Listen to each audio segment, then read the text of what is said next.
नैनं छिन्दन्ति शस्त्राणि नैनं दहति पावका न चैनं क्लेहयन्त्यापो न शोषयति मारुतः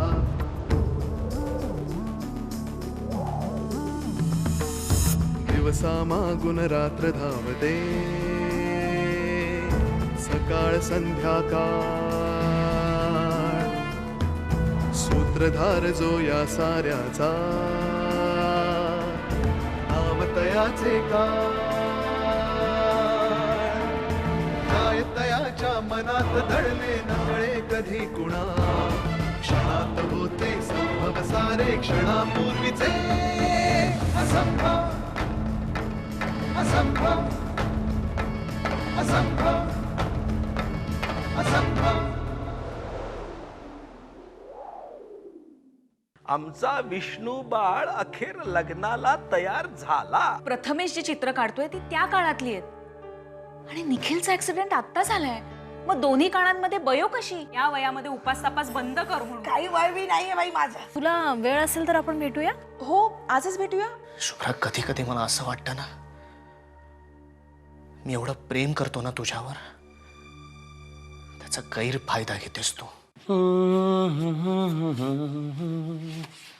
ती पण चालती, ती पण चालती, ती पण चालती. विष्णू पंत, अहो विष्णू बुवा, काय मालक?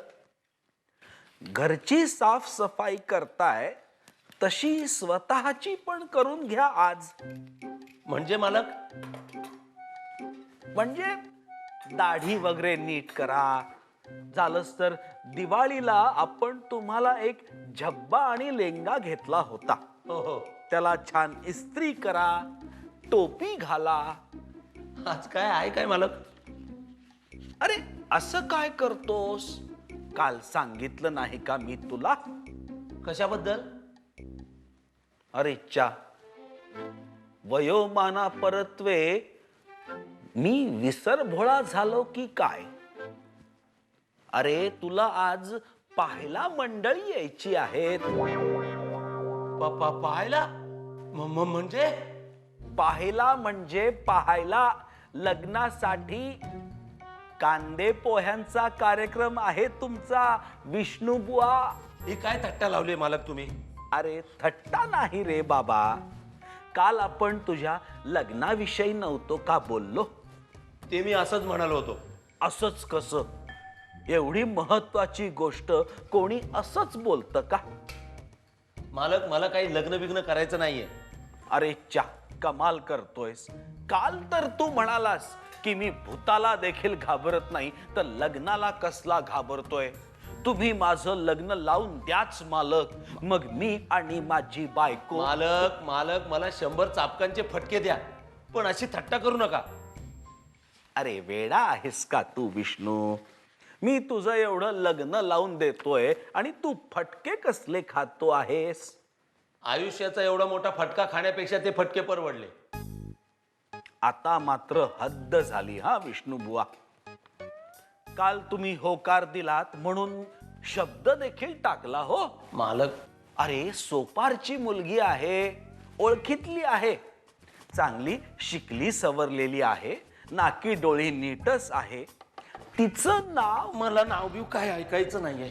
मी जातोच कसा, मला लाखो कामं पडलेत. अरे तीच हलकी करण्यासाठी. मला काही एक ऐकू येत नाही मालक. मी थार बैला झालोय, कळलं का? बजरंगा वाचव रे बाबा. भीमरूपी महारुद्रा वज्र हनुमान मारुती. श्रीराम श्रीराम.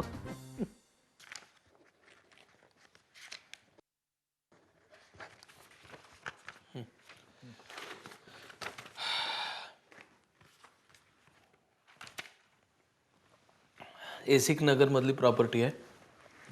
35-40 वर्षांपूर्वीची इमारत आहे.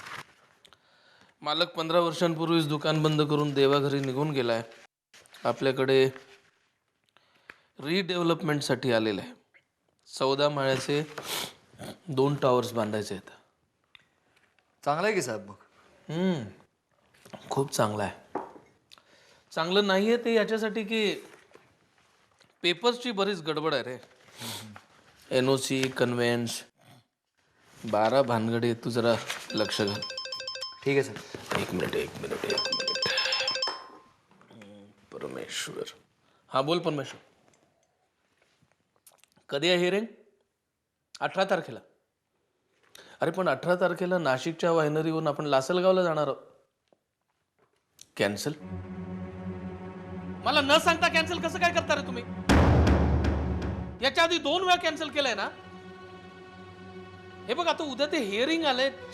ची कटकट मला ना साहेब एक मिनिट, तू हे सगळं वाचून घे आणि उद्या हे सगळं तू वाचून घे, नंतर बोल. हा तुझ्याशी बोलतोय रे, तू घे हे सगळं. चल.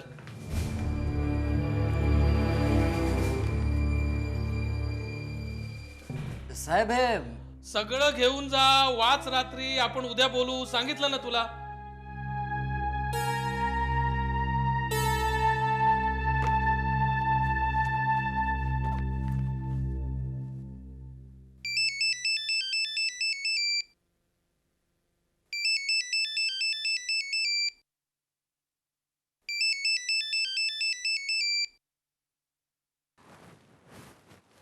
हॅलो. हा हॅलो. हां कुसुमत्या. अहो कुठे आहात तुम्ही? कशा आहात तुम्ही? अगं बरी नाहीये मी. काय झालं? अगं अगं तेच तर सांगायला फोन केला होता ना. कपाळाला लागलंय अगं माझ्या खूप. कपाळाला? अगं काय माहितीये, अशी पोथी वाचत होते मी संध्याकाळी. माहितीये की नाही मी काय केलंय माहितीये का, रोज एक नियम केलेला आहे की एकतरी अध्याय वाचायचा. म्हणजे महाराजांचा सप्ताह चालू आहे की नाही. हो महाराजांचा साक्षात्कारच झाला. मला म्हणाले कुसुम तू एकतरी अध्याय या सप्ताहात माझा वाच, म्हणजे सगळ्या अडचणी आहे ना तुझ्या मी. कुसुमत्या अहो तुम्हाला लागलं कसं ते सांगताय ना तुम्ही. अगं तेच तर मी सांगत होते ना तुला, पण तू मध्ये मध्ये बोलशील तर मी कधी बोलू मग. सॉरी बोला. हा तर मी पोथी वाचत होते आणि नंतर मला आठवतं तर मी अशी एकदम अगं फरशीवरती आडवी पडलेली आणि ती काय ग ती शुभ्रा ग, ती अशी मला गदागदा हलवत होती आणि प्रिया माझ्या तोंडावरती अशी पाणी भरमसाठ मारत होती. अगं माझं डोकं इतकं ठणकत होतं ना की काय विचारूच नकोस. अगं मला हे कधी कसं काय काय काय काय आठवतच नाही ग.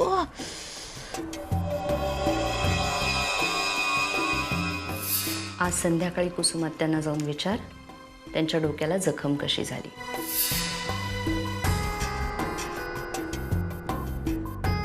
अगं तू ऐकतेस की नाही सुलेखा? हां सगळं चमत्कारिकच आहे नाही का? हो गो मला तर काही कळतच नाहीये बाई. अगं हे सुलेखा हे अगं मला कसला आजार बिजार तर नसेल ना झालेला. नाही ते काही सिनेमात नाही का दाखवत, आधी असं डोकं ठणकायला लागतं, मग नंतर चक्कर यायला लागते, असं घाम बिम यायला लागतो. काय काय म्हणतात काय त्याला, फारच भयानक आहे बाई. हे सुलेखा मी नक्की सांगते तुला, मी कशावरती तरी आपटलेली असणार ग. अगो काय माहिती का, भयंकर सुजलंय ग डोकं आणि डोकं खूप दुखतंय माहितीये. आणि मला एवढं सगळं झाल्यानंतर मला कळतच नाही, मला काही आठवतच नाही मी कशी काय ते पडले बिडले काय काय कळतच नाहीये बाई मला. जादू टोणा केल्यासारखंच आहे नाही का कुसुमत्या हे सगळं? त्यावेळी शुभ्रा होती ना घरात? तुम्ही तिलाच विचारा, तिला माहित असेल, जमतही असेल कदाचित. तुम्हीच म्हणता ना या सगळ्या गोष्टी बऱ्या जमतात तिला, म्हणून तुम्ही तिलाच विचारा कुसुमत्या. अगं हे माझ्या लक्षातच आलेलं नव्हतं. नक्की त्या सटवीनेच केलेलं असणार बघ. मी आपलं असंच म्हटलं कुसुमत्या. बरं झालं बाई तू बोललीस ते, माझ्या लक्षातच आलेलं नव्हतं. बरं ठेवू आता? हो हो ठेव बाई.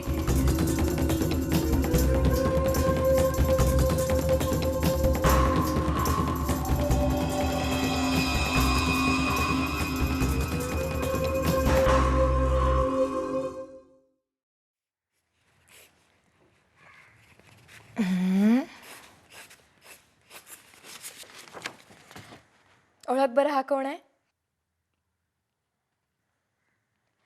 प्रथमेश. हो, तूच आहेस. आता मला सांग हं, ही बाई कोण आहे? आता मी कोणाचं चित्र काढणार आहे.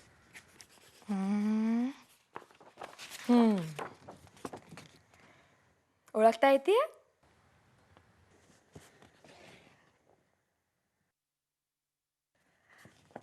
अरे गोदा,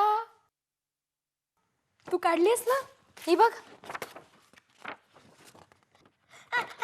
हो, गोदाच आहे. बरं आता थर्ड. आता प्रथमेशला हे कठीण आहे. कोण आहे ही मुलगी?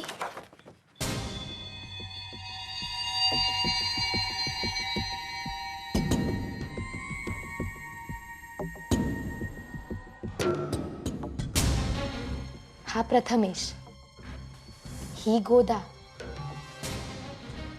ही मुलगी कोण आहे?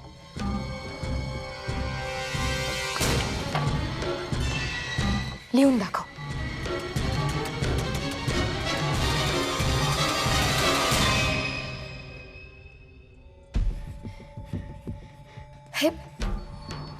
हे कोणाचं चित्र काढतोस प्रथमेश?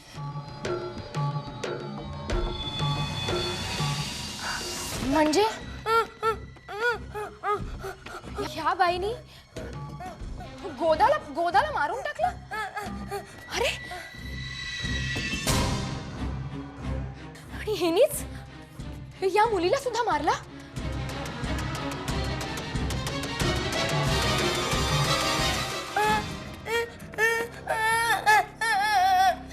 प्रथमेश, हीच बाई तुला सुद्धा मारेल?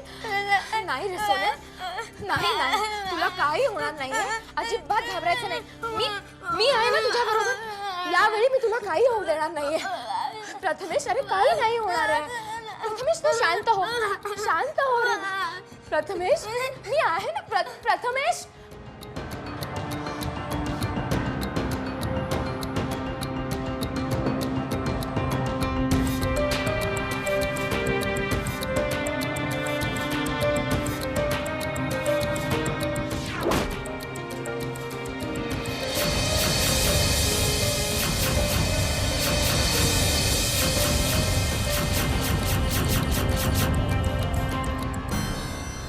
सुधा, ओ,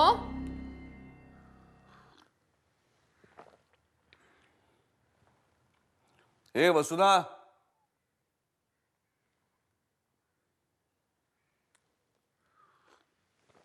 ए सुधा. अहो, काय झालं? जरा इकडे. आले, मी गॅस बंद करून येते.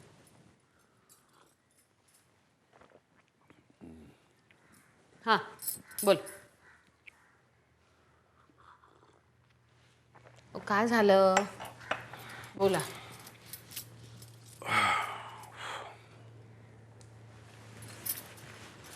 प्रिया कुठे बाहेर गेले का? हो, ती क्षिप्राकडे गेली. अच्छा. तुझं आणि तिचं कसं आहे सध्या? कसं आहे म्हणजे? नाही म्हणजे युद्ध आहे का शांतता आहे? हे बघा, प्रिया माझी मुलगी आहे. तिचं जर वागणं बोलणं कधी मला खटकलं तर मी तिला बोलते, ओरडते आणि ओरडणार. पण म्हणून त्याला लगेच युद्ध वगैरे म्हणायची काही जरूर नाही. थोडक्यात तुमच्यामध्ये संवाद आहे. हो, पण काय झालंय काय? ती तुझ्याशी तिचे विचार वगैरे शेअर करते. अहो, हे असले प्रश्न काय विचारताय तुम्ही आज? 6 महिने गावाला राहून आल्यासारखे.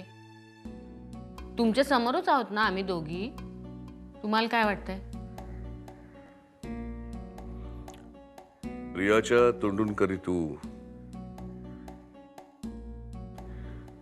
विक्रांत भोसले हे नाव ऐकलंस? विक्रांत भोसले? नाही का? कोण आहे? कोण हा विक्रांत भोसले? नाव मात्र कुठेतरी ऐकल्यासारखं वाटतंय मला. विक्रांत भोसले हे त्या इन्स्पेक्टरचं नाव आहे ज्याने मला अटक झाल्यानंतर पोलीस स्टेशन मध्ये माझ्या. अरे देवा, हे कसं काय माझ्या डोक्यातनं गेलं? पण मग त्याचा प्रियाशी काय संबंध? काही दिवसांपूर्वी प्रियाचा फोन बराच वेळ वाजत होता, म्हणून मी पाहिलं तर विक्रांत भोसले हे नाव तिकडे फ्लॅश होत होतं. म्हणजे त्या इन्स्पेक्टरनी प्रियाला फोन केला होता आणि हे ती आपल्याला सांगणार नाही? छे छे, हे कसं शक्य आहे? मग कोण होता हा विक्रांत भोसले? अहो, असेल ना दुसरा कोणीतरी मित्र. आता नावासारखी नावं असतात की. असेल कोणीतरी तिचा कॉलेजमधला मित्र. कॉलेजमधला मित्र? प्रिया हेच म्हणाली. म्हणजे तुम्ही विचारलं तिला? काही चुकलं माझं? नाही नाही, तसं नाही मला म्हणायचं हो, पण म्हणजे तिला विचारल्यात ना, मग पुन्हा आता हे अचानक सगळं? खरं तर त्या दिवशीपासून मी ही गोष्ट माझ्या डोक्यामध्ये घोळती आहे. आज क्लासेसमध्ये विक्रांत सरमळकर नावाच्या एका लेक्चरची नेमणूक केली मी अकाउंटसाठी. तेव्हापासून ही चक्र माझ्या डोक्यात पुन्हा फिरायला लागली. ज्या माणसाने माझ्या आबरूचे थेंडावडे काढले त्याला माझी मुलगी... नाही नाही, आपली प्रिया आपल्याशी कधी खोटं बोलणार नाही. ती म्हणाली ना तिचा कॉलेजमधला मित्र आहे म्हणून, मग तसंच असेल. तुझा विश्वास आहे ना? हो, अर्थात. नाही म्हणजे मलाही विश्वास ठेवणं जरा सोपं जाईल. म्हणजे काय? तुमचा पूर्णपणे विश्वास नाही प्रियावर? माझा प्रियावरती विश्वास आहे, पण माझा योगायोगांवरती विश्वास नाही.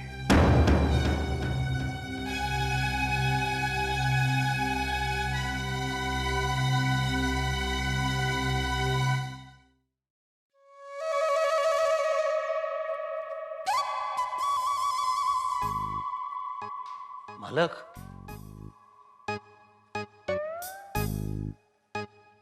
मालक, मालक, मालक,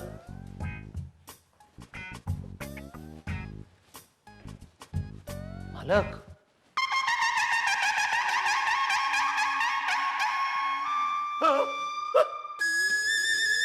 मालक तुम्ही? हे काय आहे मालक? कुठे काय? हे कपडे घालून तुम्ही कुठे? अरे असं काय करतोस विष्णू? तुला पाहायला मंडळी नाही का यायची आहेत? आणि तू अजून तयार नाहीस. चल लवकर तयार हो. मालक, एवढा का मी तुम्हाला नकोसा झालोय? का खेळ खेळताय माझ्या जीवाशी? विष्णू, मी काही एक ऐकणार नाहीये तुमचं. मालक, तुम्ही म्हणत असाल ना तर वसईच्या किल्ल्यावरून खाली उडी घेऊन जीव देईन मी, पण लग्न दया करावं माझं. अरे आता इतक्यात मंडळी येतील, लवकर तयार हो, बोलत बसू नकोस. मालक, मी असा हरणार नाही. मी मरेपर्यंत किल्ला लढवीन. मी निघून जाईन ना, संन्यास घेऊन मी हिमालयात जाईन. तिथे खूप थंडी असते रे. असू दे, मला परवा नाही त्याची. मी वाळवंटात जाईन, तिथे चालीन, मी काही पण करीन.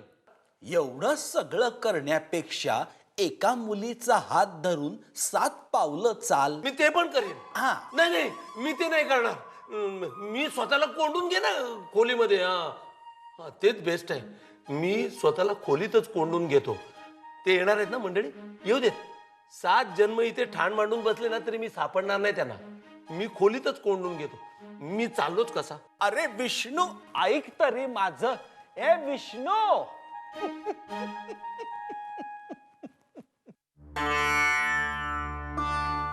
देवा, माझ्या आयुष्यातली ही गुंतागुंत दिवसेंदिवस वाढतच चाललेली आहे. भूतकाळातल्या व्यक्तींच्या या सावल्या माझ्या भोवती फेर धरून नाचत आहेत. कधी कधी खूप भीती वाटते, पण त्याच वेळी मी तुझं स्मरण करते, कारण मला ठाऊक आहे की त्रास देणाऱ्यापेक्षा त्यातून वाचवणारा जास्त मोठा असतो. आणि माझी श्रद्धा आहे तुझ्यावर.